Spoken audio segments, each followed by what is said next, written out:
Welcome to Keep the Faith Ministry News.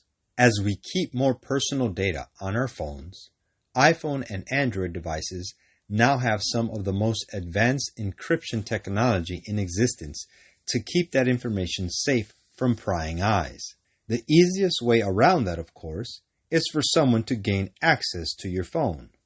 This week, a federal court decided that police officers can make you unlock your phone even by physically forcing you to press your thumb against it. In November 2021, Jeremy Payne was pulled over by two California Highway Patrol officers over his car's window tinting. When asked, Payne admitted he was on parole, which the officers confirmed. After finding Payne's cell phone in the car, officers unlocked it by forcibly pressing his thumb against it as he sat handcuffed. The officers searched through Payne's camera roll and found a video taken the same day, which appeared to show several bags of blue pills, suspected to be fentanyl. After checking the phone's map and finding what they suspected to be a home address, the officers drove there and used Payne's keys to enter and search the residence. Inside, they found and seized more than 800 pills. Payne was indicted for possession with intent to distribute fentanyl and cocaine.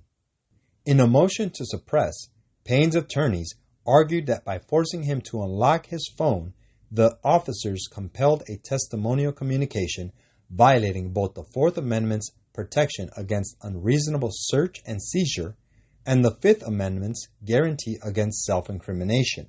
Even though the provisions of his parole required him to surrender any electronic devices and passcodes, failure to comply could result in arrest pending further investigation or confiscation of the device pending investigation, not the use of force to make him open the phone. The district court denied the motion to suppress, and Payne pleaded guilty. In November 2022, he was sentenced to 12 years in prison. Notably, Payne had only served 3 years for the crime for which he was on parole, assault with a deadly weapon on a peace officer. Payne appealed the denial of the motion to suppress. This week, in an opinion authored by Judge Richard Tolman, the U.S. Court of Appeals for the Ninth Circuit ruled against Payne. Searches incident to arrest are an accepted part of Fourth Amendment precedent. Further, Tolman wrote that as a parolee, Payne has a significantly diminished expectation of privacy, and even though the conditions of his parole did not require him to provide a biometric identifier, the distinction was insufficient to support throwing out the search altogether. But Tolman went a step further in the Fifth Amendment analysis. We hold that the compelled use of Payne's thumb to unlock his phone, which he had already identified for the officers, required no cognitive exertion, placing it firmly in the same category as a blood draw or fingerprint taken at booking, he wrote.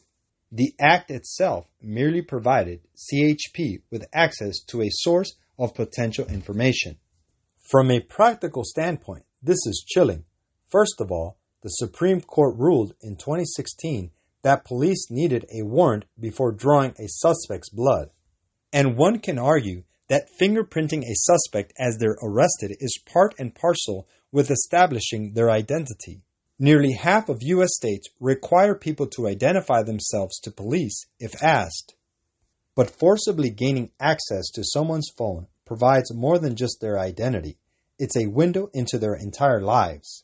Even cursory access to someone's phone can turn up travel history, banking information, and call and text logs, a treasure trove of potentially incriminating information, all of which would otherwise require a warrant. You can tell how much America is in the back pocket of Rome by how far advanced the repudiation of the various rights is enshrined in the U.S. Constitution.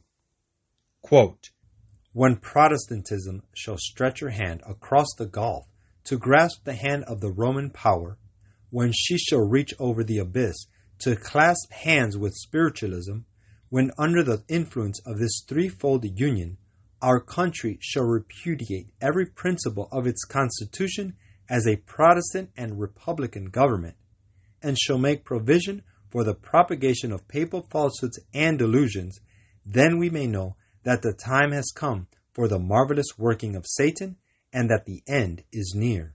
Testimonies to the Church, Volume 5, page 451. This is Keep the Faith Ministry News. Thank you for watching.